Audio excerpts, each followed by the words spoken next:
ও আচ্ছা, ওকে। তারপর তহিদ সম্রাট বলল, ঠিক আছে আসেন, গেটটা বন্ধ করে আসেন।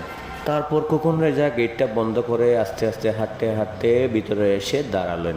সুপারভাইজার কিছু তাকে ব্রিফিং দেওয়ার পরে তার সাথে কথা বলবেন। আপনি একটু পিছনে যান, আপনাকে একটা ব্রিফিং দিই, আর একটু পিছনে যান, বাস। ওকে, আমি বলবো যখন তখন আপনি ইয়া করবেন। ওকে। সুজা হও, আমরা সবসময় দাঁড়াতে বললে এভাবে সুজা হয়ে দাঁড়াতে হবে। এটাকে বলা হয় সুজা হও, আমাদেরকে এভাবেই দাঁড়াতে হবে। সুজা হও। যখন বলবো আরামে দাঁড়াও তখন বাম পাওটা এভাবে নিয়ে ডান হাত দিয়ে বাম হাত এভাবে ধরে পিছনে দিয়ে এভাবে দাঁড়াবেন। এটাকে বলে আরামে দাঁড়াও। সুজা হও, আরামে দাঁড়াও।